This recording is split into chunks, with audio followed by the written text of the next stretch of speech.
Titanic, the unsinkable ship. The RMS Titanic, known by many as simply the Titanic, was the largest passenger ship of its time and was built by the White Star Line to compete with the Lusitania and Mauretania built by the Cunard Line in terms of size and luxury. However, this allegedly unsinkable ship descended to the bottom of the Atlantic Ocean on its maiden voyage. The Titanic was built in Belfast, Ireland, and was over 880 feet long and 100 feet tall.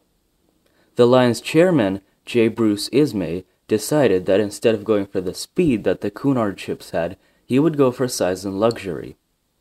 Ismay hired the Harland and Wolff shipbuilders to build the Titanic, as well as its sister ship, the Olympic.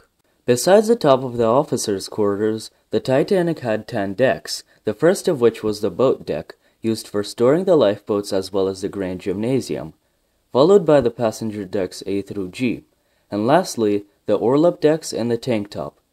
The orlop decks were used primarily as cargo storage rooms, and the tank top was filled with the engines and generators of the ship. Connected by the grand staircase, the passenger decks made the Titanic the most luxurious ship to date. The A deck, reserved for first-class passengers, housed first-class cabins, a lounge and smoke rooms, and the Veranda Cafe, also called Palm Court. The lounge was exquisite and contained a grand piano, chandelier, fireplace, and large mirror. The Veranda Cafe was done in a more airy style, with wicker chairs and ivy crawling up the trellised walls. Many renowned chefs cooked and served the cafe. The B deck housed more first-class accommodations, as well as some second-class facilities, such as a smoking room and a grand hall.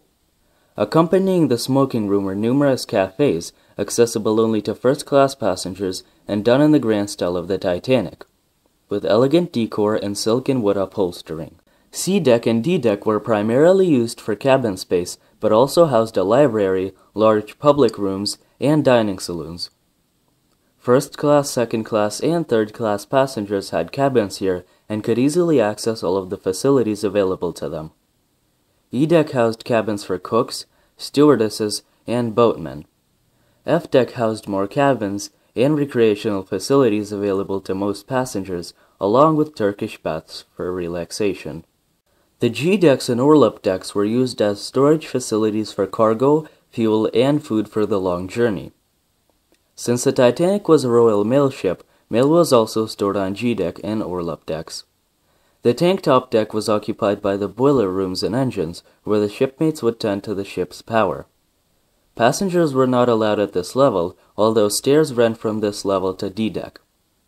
Since this level of the ship was below the waterline, it had no portholes and was lit only by artificial light. To move the 46,000-ton ship required 3 gigantic propellers, 2 driven by reciprocating 4-cylinder triple-expansion steam engines and 1 driven by a Parsons turbine. In total, the engines put out around 46,000 horsepower and provided the mix of efficiency and speed that the Titanic needed. Even though the combination of engines required less fuel than if the ship had 3 of either kind of engine, the engines still required 610 tons of coal to be burnt each day. To provide electricity to the ship and its facilities, the Titanic had an onboard generator capable of producing more electricity than a conventional power plant of the time. It also had its own water heating and cooling system on board, the water for which was taken aboard while in port. However, the system could also process salt water into fresh water. The communications system on the Titanic included 2 wireless telegraphs, one used for receiving messages and the other for transmitting them. Both passengers and crew could use the telegraphs for personal use or to send messages relating to weather, the ship's condition, and any other business-related things. As the Titanic was a Royal Mail ship, it carried cargo in the lower decks along with supplies needed for the journey.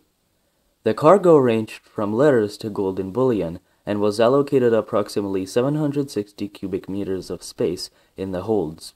The Titanic's lifeboats were located on the boat deck, and numbered 20 in total. The Titanic was only required to have 16, but the White Star Line could have fit 64 lifeboats, which could have held over 4,000 people, more than the total number of passengers and crew on board.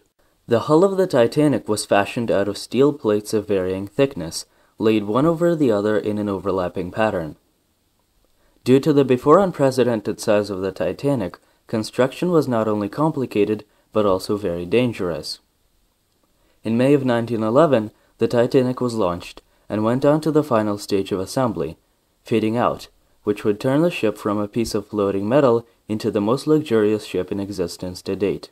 The Titanic's assembly is what most people claim caused its sinking, as steel welding hadn't developed fully at the time of its construction, so the structure was held together with a series of rivets, which could become brittle in some conditions. The night of the incident was such a disastrous condition, but it came as a surprise to the crew, as the Titanic had fared well in the trials. The Titanic Sea Trials began in April of 1912, 2 days after the final touches had been applied, and 8 days before her first voyage. The sea trials consisted of a number of tests to determine the Titanic's maximum capabilities, such as speed and deceleration rate. After the trials, she returned to Belfast, then to Southampton for her maiden voyage. The Titanic's crew on the fateful first and last journey consisted of mostly workers that had worked on other ships and had been taken aboard mere hours before the trip began, and thus had not been able to familiarize themselves with the ship. The captain, Edward John Smith, had been the captain of the Olympic and knew the layout of the Titanic. The rest of the crew were organized into 3 categories: deck, the crew that would manage steering the ship and assisting the captain; engine, the crew that would manage the engine and make sure it supplied power; and the passenger assistance crew, which would assist passengers with their concerns. On the 10th of April in 1912, the Titanic started boarding its passengers. There were a total of 1,317 passengers, most of them in third class.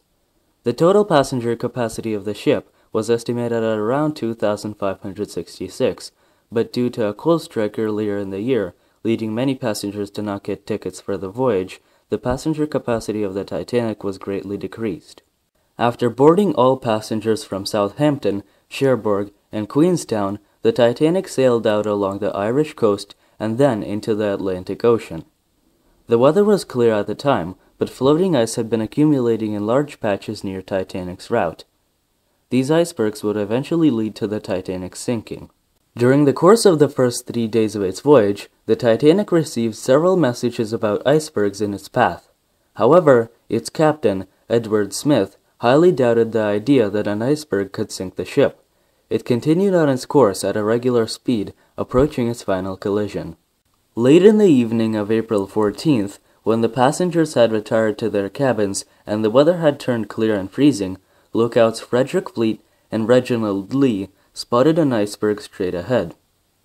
They relayed a message to the quartermaster, and the ship was turned to port, and the propellers were halted in an attempt to prevent a collision.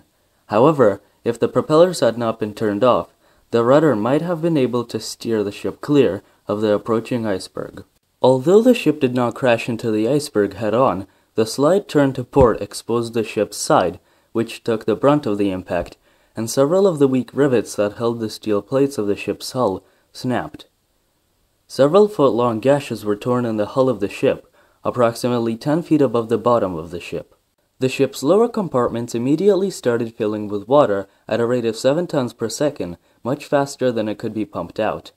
The firemen were told to reduce the engine power so that the boilers wouldn't explode and the watertight bulkheads were closed. However, over 10,000 tons of seawater had already poured into the Titanic, and it began listing at an alarming rate. The sleeping passengers were roused from their cabins and told to come on deck, but many took this as a joke and started playing soccer with the chunks of ice on deck. Meanwhile, the radio operators had sent out distress messages to nearby ships.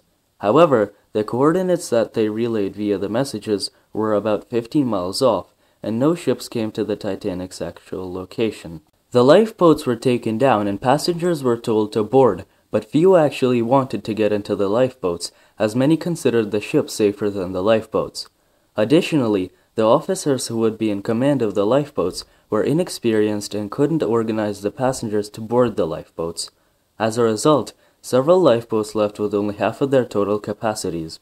The RMS Carpathia and the SS Californian heard the Titanic's distress calls, among others, but the SS Californian did not respond as its radio operator had turned off the telegraphs and had retired to his quarters.